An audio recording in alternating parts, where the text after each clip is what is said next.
Hey guys, Carl here. Doing something a little different today that you guys might be interested in. This is my L3 Plus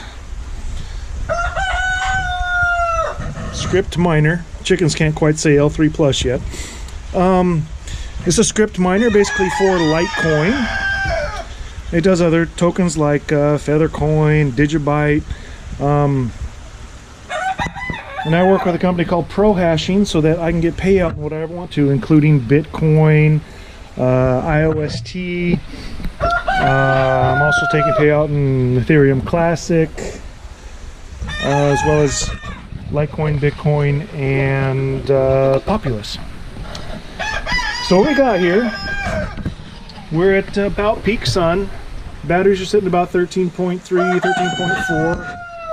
We got a 2,000 watt inverter. We got here truck battery, deep cell, deep cell, deep cell, deep cell, deep cell, deep cell, deep cell. And what we run them with is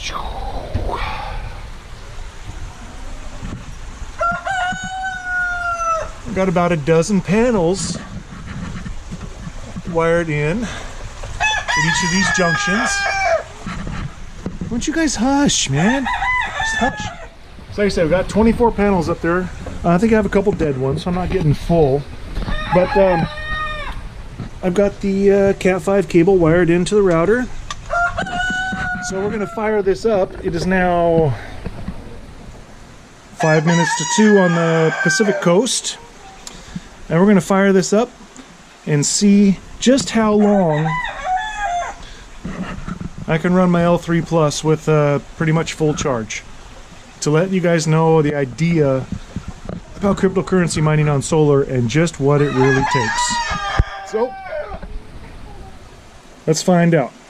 Here we go. Power on. Inverter coming on. And power supply. She's going to kick off. See here, we're going to get a starting to go, getting a signal. Fans are blowing.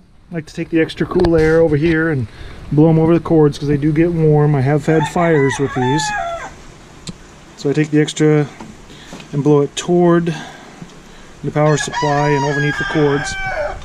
You got your communications board here and your 4 different boards inside.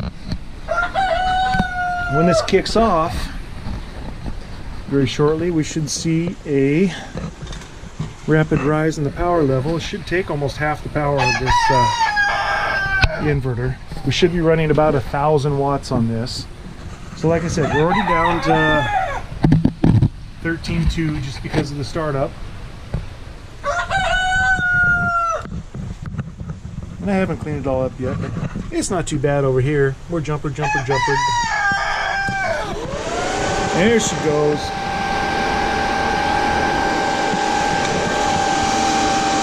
It's hard to see that, but if I were to take a, let's see, I got a glove here. You really see that air kicking out? She's really blowing now. So yeah, it is, took about a minute for that to start up. You see our amps are dropping. Or not our amps, our voltage. Like I said, these are not new batteries. They were used. They're batteries that hold a charge but just weren't good enough for starting vehicles. So we're going to do a little... Look at that. Can't do it. Already shut me down. Just like that. So there you go. There is...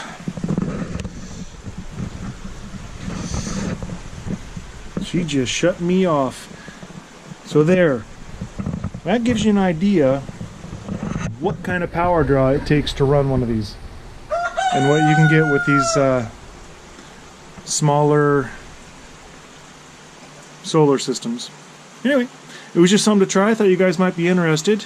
Of course, I will eventually be upgrading this with some straight power draw from a paddle wheel on the dam. And we'll keep this little experiment running forward. And thanks for watching.